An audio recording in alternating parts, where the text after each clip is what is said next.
Welcome to the Consulting Leaders Podcast, where we talk about the business of consulting. Whether you're looking to grow your practice or learn from the stories of leaders in consulting, you're in the right place. I'm your host, Guillaume Jouvencel, ex-PwC and co-founder of GHA Marketing. Join me as I interview the best consultants in their niche. Let's get on with the show. Lo, thank you so much for coming on the show and accepting to have a little chat with us. Tell me, what do you do? Where were you when we started together? Give us a bit of context. Okay, so I'm Lo Nigrosh. I am a lactation consultant. I am an IBCLC, which is the certification I have. And I see people both in person in my local area here in Massachusetts and virtually from anywhere, really. And I can see people through insurance. So I do have a private pay rate, but I believe very strongly that people should get free lactation care. So anytime I can make that happen for people, I do it. So tell us a bit about the model, because it's super interesting. Basically, it's B2C, but there's gonna be an involvement of the insurance in it, or are all the consultations happening through insurance right now? Like how does it work? How do you make it work? Tell us a bit more about that. Yeah. So anyone, I know maybe a lot of your clients are not always in the United States, and everybody knows that our insurance system is horribly complicated. So it is hard. We are supposed to get free lactation care, Okay. but insurance companies find ways to not make that happen. Not allowing IBCLCs to get in network, for instance, is a big thing. So I do have a private pay rate, and some people just prefer to not work through insurance and pay me privately. I always do provide super bills because people can turn in what's called a super bill to get reimbursed from their insurance company. And then other than that, every different insurance payer, we have a bazillion insurance companies, every payer gets to decide how much they pay for whatever service. So there is not a standard rate of pay for my services. It's a contract I have between myself and the insurance companies. So when somebody comes to me, the first thing I have them do is submit an insurance form, and then I verify their insurance and say whether or not I can bill the insurance company directly, or if they need to pay out of pocket and try on their own to get a reimbursement. So that's the model I use. So I got the opportunity to spend 3 months in the US back in 2025, which motivated me enough to come and move in full time in 2026. But yeah, I got to learn a lot about the insurance policies over there and how healthcare works, and it's interesting. Let's call it like this. So you just mentioned it. I think that's a good segue. How do people usually find you? So we started working together in March 2020, 2025. So back then, where was kind of your business at, and how were people finding out about you, coming to you, and engaging with you in some shape or form? Yeah, so people mostly find me by word of mouth or local Facebook communities, or seeing me listed in their insurance listing. I get a lot of referrals from doulas, midwives. I'm starting to get some from pediatricians, from pediatric dentists who are working with somebody for oral motor restriction or something. Yeah, so I would say that's the vast majority of my referral sources, is mostly word of mouth or insurance listings. Okay. And so what motivated you to, take the leap and work with us in March 2025? Like what pushed you to do that? Yeah, I think you guys sent me an email. Could that be possible? Because I do have a podcast. Yeah. Yeah. At the time, it was called Making Minutes. You guys helped me change my name to Lowe's Lactation Lab, which I love way more. And so you guys reached out to me, and it took me a while to decide I wanted to work with you. I remember. It's an investment. Yeah, but you took the time with me. You met with me and my husband, who helps me make business decisions. I'm kind of a one-woman show, so I bring him in to help me with those sorts of things. And I really loved your model was to use whatever I was creating for the podcast to help me actually bring people in from social media. At the I still have this goal, but at the time we thought we were going to be doing some traveling, and I wanted to really increase my virtual consults. I have a very complicated schedule because I also homeschool my two kids. My son's in sixth grade. That's not changing anytime soon. We love having them home, but it means there's a lot of juggling of the schedule. So the more virtual consults I can have, the better it is for us financially and for my family's schedule. I don't have to be, driving an hour to find people to get to people's homes, because I do in-person visits in people's homes. Yeah. So I really thought that taking all this work that I was already doing on my podcast, which was, I wouldn't say it was super successful, but I loved doing it. There had been times when I had put a lot more effort into it before my practice got a little busier, when I was getting a lot of listens, but I also just really enjoyed it. It was kind of a passion project, but I always knew I didn't want it to just be a passion project. I wanted it to be a way to both educate people about lactation and bring people into my practice so that I could help them on an individual level. Because there's a lot of advice out there about lactation. And I think what people don't get is the advice could be good for person A, but lactation consultants, we really look at the full picture, and it might be totally different advice for you based on what your medical history is and, your baby's oral anatomy or what the difficulties that are presenting. So it's really important to work with somebody one-on-one when you're struggling to feed your baby. And so I really would love to do that more virtually. And that's why I decided to work with you. I love this. So obviously that's a field where I'm not as versed as the other 50% of the population. The closest understanding I have of it is the mom of my goddaughter. So she's my best friend, who indeed had difficulties as well. And it's even in France, where you would think, the healthcare system is much more taken care of, is also a context in which a lot of women struggle. So very, very interesting niche. So to go back on kind of the thing that you mentioned around it took time to decide. What were because I'm interested into having the authentic rationale behind it.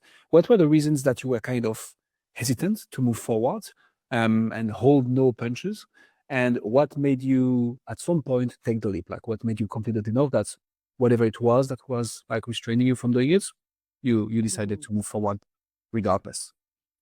Well, let me see if I can remember what I was thinking back then. I've slept a lot since then, but the thing that was holding me back was really the cost. Yeah. It's a big investment for a small business owner. I don't have a ton of extra money to invest in growing the business. So, I think you remember, I had been burned before. I had put in some big investments with other companies that were supposed to help build your podcast, and my numbers did increase working with those other companies, but it didn't translate into more clients.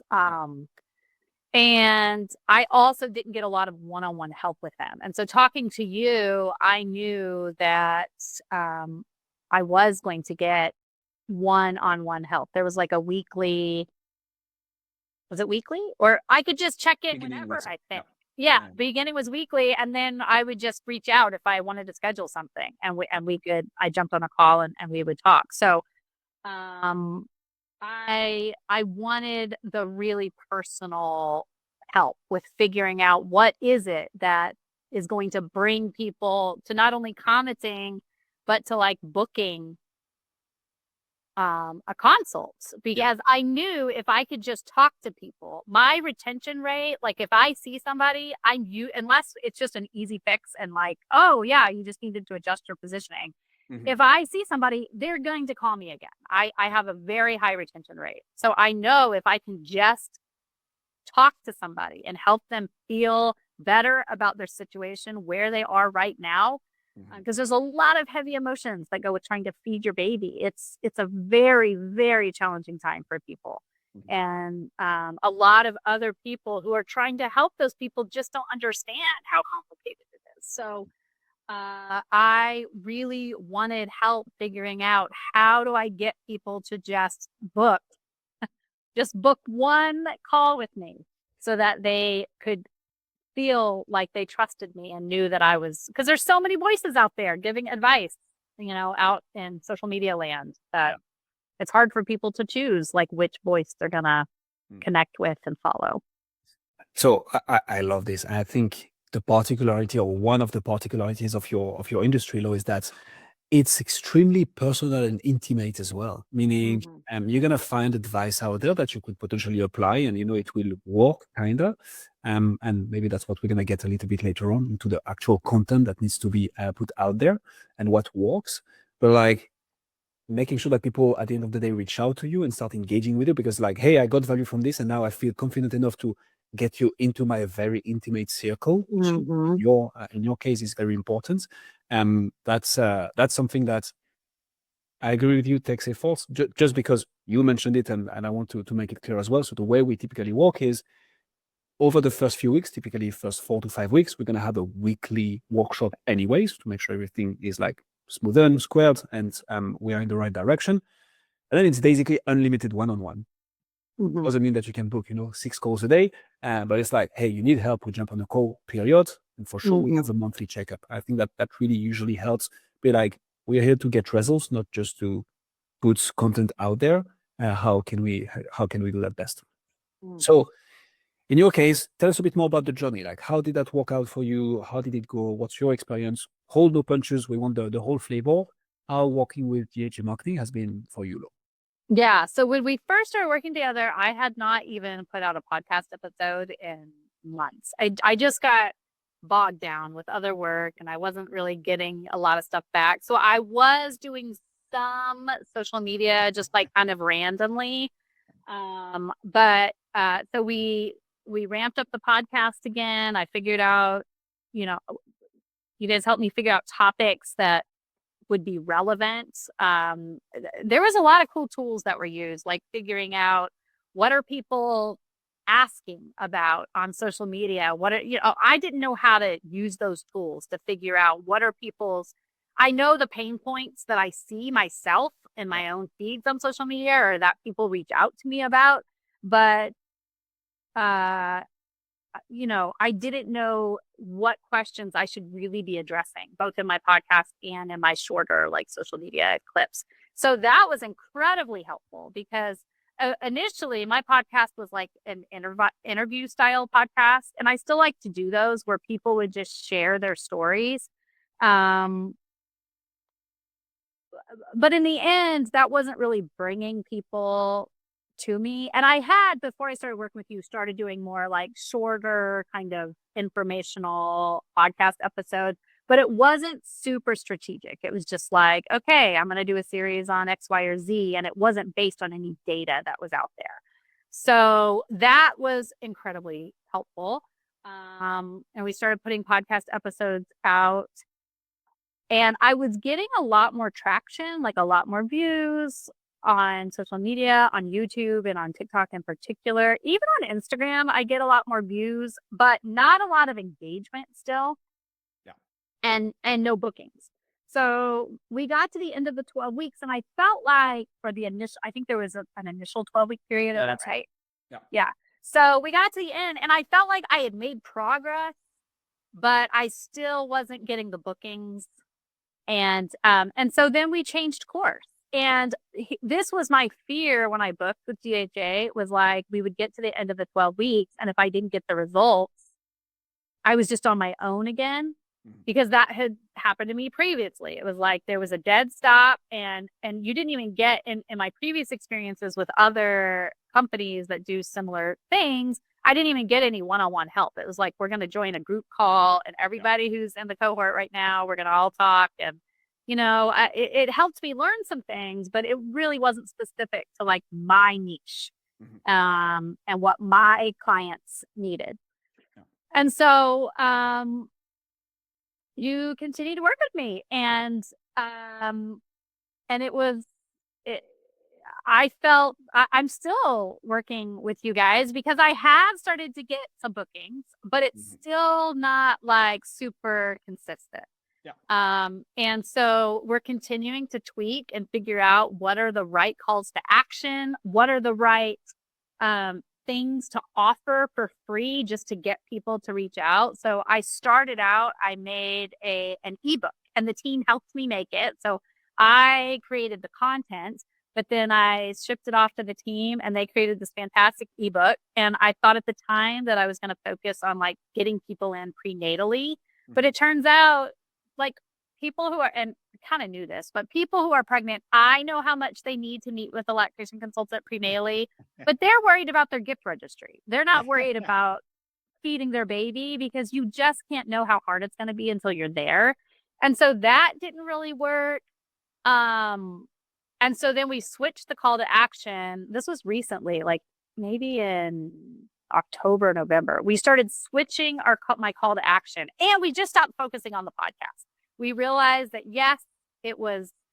I love the podcast. Maybe I'll go back to it someday if I have like a bigger team and I can have help doing it. But it wasn't bringing me clients, which is the whole point. And I don't know 150 episodes out there or something. So there's still a lot of stuff out there that's good that still people can access and I can send people links to. But we just started focusing on shorter social media clips. Like, how can I get people to just come to me? And so I started offering a free 30-minute call. Mm-hmm. And as soon as I started doing that, that's when so it was about November. And then we got to the holidays and we weren't putting out as much videos because people don't watch them. And plus people are so busy with their families. So we've had a little pause here, but I got several people booked the free 30-minute call. And from the four, I think I had 4 people book in November. And of those 4, I think 1 was a no-show, but 3 I have continued to work with and build their insurance companies. So I feel like that's pretty good. And I'm excited to see what's going to happen here in 2026 because I submitted a bunch of new like call to actions. And you've helped me to figure out like what is the content that people are like, oh yes, that's what I'm interested in hearing more about. I'm going to follow you now. And what is the content that is not catching people? Because what I think people need to know is different than what they might be looking for. And so you have to meet them where they are, find what it is that they're looking for, and then help them transition to like, okay, you're looking for this, but this is really the underlying reason you're looking for that. There is a lot of golden nuggets in here. Just overall, not just GHA, but overall, like how to run a content strategy that gets results. So just a few things I want to double down on and make sure we summarize properly. Lo, and of course, you interrupt me if I interpreted something wrong. So one of the things that you mentioned first was the content research. And I think to keep it in a nutshell, a lot of people out there, when they start creating content, whatever the platform, right? Short form, long form, podcasts, articles, blogs, whatever. They speak about stuff that they like, they think is good, or they think is going to do well. Sometimes it intersects with what people actually look for, but 90% of the time it doesn't. And it's like shooting without having a target. And having that content research, understanding what is it that our ICP, our ideal client, is currently looking for, and meeting them where they are, exactly like you mentioned, is super important. So that's usually one of the first things that we do. Turns out doing it with the podcast got us some more reach, but not action, which is the next step that we want to solve for. And that's the other thing I want to double down on. As long as it's within the realm of reasonable, of course, but what we try to do is we walk with you until you get results. Like our objective is to get clients. And it's great to get reach, it's great to get engagement, it's great to get leads even. But the point is, like, we are all here running a business. We want to grow top of line and bottom line, of course. The thing that you mentioned around, you know that you can help people ladies who are how do you call it? Prenatal or perinatal. I think in Europe people say perinatal. Yeah, this one is so that's more overall. That's not GHA specifically. That's more content, but you want to sell painkillers, not vitamins, ideally. And I think trying to cater to an audience who hasn't experienced the pain yet is super, super hard. Some of them will, but it's a very small fraction. Whereas if you have the mother not managing to get the child to actually, like drink, Mhm. this is where like, okay, now I have a problem. And if you position your content accordingly, this is usually what works a bit better. And then I loved what you mentioned around the lead magnet, the 30 minutes call. And back to, so obviously here, lots of credit to you as well, though. You knew that once you start talking to someone, you know they're going to come back. That's one of the very, very first thing that you mentioned. So the small tweak of having that 30 minutes like free call, and that's something that a lot of B2B coaches, consultants, and even in B2C are reluctant to do because it's like, oh, but I don't want to, give my time for free.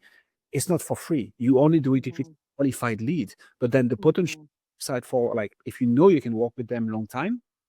So that's I think one of the things in the funnel that's brought results and is going to keep on bringing lots of results, hopefully. So thanks a lot for sharing all this. Anything else that you'd like to share, discuss, something that I didn't ask you, whether positive or negative? Again, want to get the full picture here.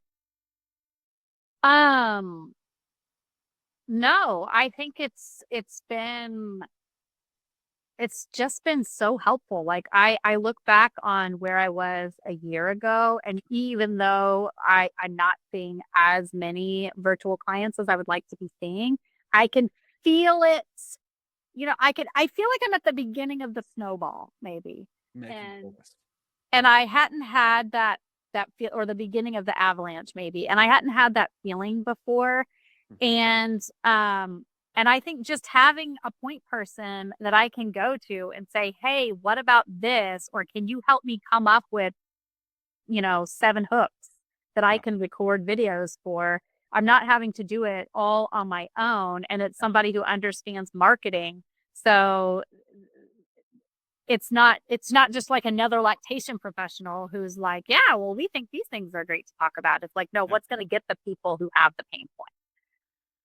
So, it's Magical. helpful because you guys aren't experts on lactation, but you are experts on getting people in the door, and that has been kind of eye-opening for me. That like I you I can have all the expertise in the world about lactation, but if I can't figure out how to get it in front of people, it's not Mhm. helpful. Amen to that. Lo, thank you so much for taking the time to speak with me today. If people, Of who course. knows, if people want to find out more, see what you do, check Mhm. out the TikTok, where should they go? They should go. Oh, my TikTok. I think it's Lo Nigrosh. I should know that. Lo Nigrosh, IBCLT, maybe. We'll put the links in the description. Okay, thank you. But Lo, thank you so much. Thanks for joining us on this episode of the Consulting Leaders Podcast. We hope you learned valuable lessons on how to grow your practice and take your business to the next level. Make sure to subscribe and leave us a review wherever you're listening to this show so you never miss an episode. To apply and be a guest on the show, click the link in the description. See you next time.